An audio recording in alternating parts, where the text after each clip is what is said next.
আজকে নারী দিবস, কিন্তু সবচেয়ে কষ্টের কথা হচ্ছে আমাদের এই পরিবেশ পরিস্থিতিতে আমাদের একজন বোন, একজন মা, একজন নারী যতটুকু তাদের জায়গা থেকে সেলফ ফিল করার কথা এই মুহূর্তে ততটুকু এই রাষ্ট্র, এই সরকার নিশ্চিত করতে পারছে না। আমরা আমাদের এই অভ্যুত্থানে দেখেছি প্রত্যেকটি মিছিলের সামনের সারিতে আমাদের বোনেরা ছিল, আমাদের মায়েরা ছিল। আমরা আমাদের এই অভ্যুত্থানে যখন আমাদের মিছিলের সামনের সারিতে 100 জন বোন দাঁড়িয়ে যেত, সেটা আমাদেরকে কয়েক হাজার ভাইয়ের চেয়ে বেশি মনোবল এবং সাহস দিত। এবং এই 100 জন নারী তখন ওই খুনি হাসিনার যে রেজিম, সেই রেজিমের স্তম্ভগুলোতে কিন্তু কাঁপন ধরাতো। কিন্তু এই অভ্যুত্থান পরবর্তী সময় যদি আমরা দেখি, আমরা কয়েকদিন ধরে দেখছি আজকে আমাদের ঢাকা মেডিকেলের আইসিইউতে আমাদের মাগুরার ছোট্ট এক বোন আফিয়া মৃত্যুর সাথে পাঞ্জা লড়ছে। ওই স্বাধীনদের দৃষ্টি থেকে আমাদের বোনদেরকে রক্ষা করা এখন একটি চ্যালেঞ্জ হয়ে দাঁড়িয়েছে। আমি আমাদের জায়গা থেকে ঢাকা বিশ্ববিদ্যালয়ে দেখেছি কিভাবে একজন বোনকে কোন একজন তার মতের উপরে তার বিশ্বাসকে চাপিয়ে দেওয়ার চেষ্টা করেছে এবং তার পোশাকের দিকে দৃষ্টি করে যেভাবে ইচ্ছা কথা বলেছে। স্বাস্থ্যকর অল টাইম ফ্যামিলি কেক, সব সময় অল টাইম হেলদি লাইফ।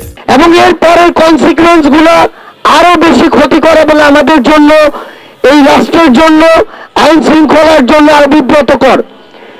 আমরা ঘন্টার পর ঘন্টা এসে থানায় দাঁড়িয়ে থাকি, আমরা আইন শৃঙ্খলা রক্ষাকারী বাহিনীকে যদি বাধ্য করি, আমরা যদি একদিনের মধ্যে জামিন নিতে বাধ্য করি, এই সামগ্রিক প্রক্রিয়াগুলো একটি রাষ্ট্র সঠিকভাবে চলার জন্য অনেক বড় একটি বাধা হয়ে দাঁড়ায়। আমরা একটি স্পষ্ট করে আমাদের পার্টির পক্ষ থেকে বলি, রাষ্ট্র এক জিনিস, ধর্ম আরেক জিনিস। রাষ্ট্রকে সকল ধর্মকে ধারণ করতে হয়, সকল চিন্তাধারার মানুষকে ধারণ করতে হয়। এখানে নির্দিষ্ট একটি ধর্মের মানুষ তার যে বিশ্বাস, তার রীতিনীতি, তার প্রথাগুলো চাইলেই আরেকটি মানুষ যিনি অন্য ধর্ম বিশ্বাসী তাকে চাপিয়ে দিতে পারে না। আরেকজন মানুষ যিনি কোনো ধর্মেই বিশ্বাসী না তাকেও চাপিয়ে দিতে পারে না। সেই জায়গা থেকে আমাদের এটি বুঝতে হবে যে আমি কোন কথাটি কোথায় বলতে পারবো, কোন পরিসরে এই কথাটি আমি চাপিয়ে দিতে পারবো। রাষ্ট্রকে আমাদের ঘর মনে করলে চলবে না, রাষ্ট্রকে আমাদের নির্দিষ্ট একটি গণ্ডি মনে করলে চলবে না। আমরা আমাদের জায়গা থেকে, আমাদের পার্টির পক্ষ থেকে স্পষ্ট করে একটি অবস্থান জানাই, শুধুমাত্র এই সামাজিক জনপরিসরে নয়, বরং আমরা সোশ্যাল মিডিয়ায় দেখছি আমাদের রাজপথে আমাদের বোনেরা যখন সামনের সারিতে দাঁড়িয়ে থেকে লড়াই করেছে, তখন তাদেরকে কেউ এভাবে কথা বলতে পারেনি। তখন বরং বিভিন্ন জায়গা থেকে আমরা সমর্থন দেখেছি।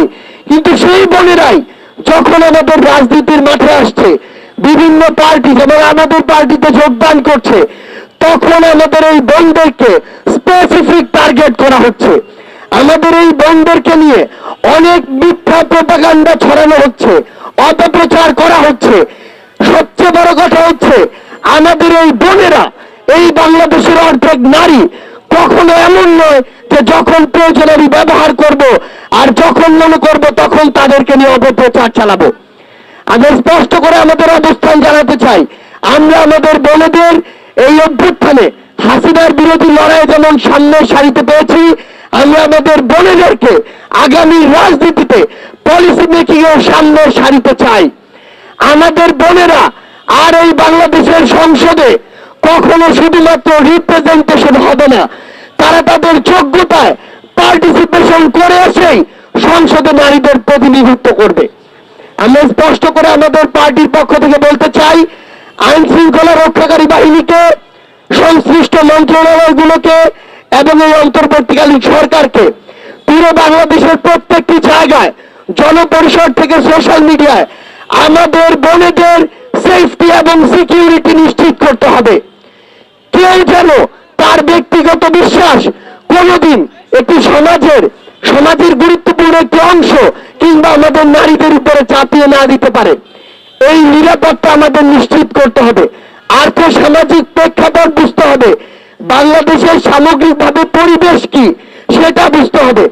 এগুলোর বাইরে গিয়ে কেউ যদি কোনো ধরনের মব কালচারকে ব্যবহার করে বিন্দুমাত্র আমাদের বোনদের দিকে দৃষ্টি দেওয়ার চেষ্টা করে কিংবা তাদের সিকিউরিটি বিঘ্নিত করার চেষ্টা করে, তাহলে আমাদের এই আইন শৃঙ্খলা রক্ষাকারী বাহিনী এবং সংশ্লিষ্ট মন্ত্রণালয়গুলো ব্যর্থ বলে প্রমাণিত হবে। এক্ষেত্রে আমরা আজকের পর থেকে তাদের সুস্পষ্ট অবস্থান এবং অ্যাকশন দেখতে চাই। না হলে বাংলাদেশের জনগণ তাদের জায়গা থেকে এই যে সংশ্লিষ্ট জায়গা, সংশ্লিষ্ট মন্ত্রণালয়গুলোকে ব্যর্থ মনে করবে, কিন্তু আমরা এগুলোকে ব্যর্থ হিসেবে দেখতে চাই না।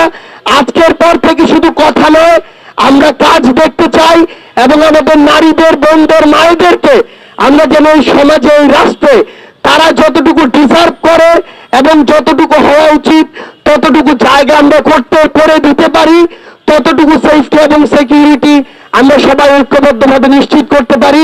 এটাই হোক আজকের নারী দিবসের আমাদের প্রতিজ্ঞা। সবার সাথে আবারও দেখা হবে। আমাদের বোনেদের সাথে, নারীদের সাথে আমরা একসাথে কাঁধে কাঁধ মিলিয়ে বাংলাদেশ বিনির্মাণের জন্য লড়াই করব। সে পর্যন্ত সবাই আমরা একসাথে আমাদের বোনেদের পাশে থাকবো। সবাইকে অসংখ্য ধন্যবাদ।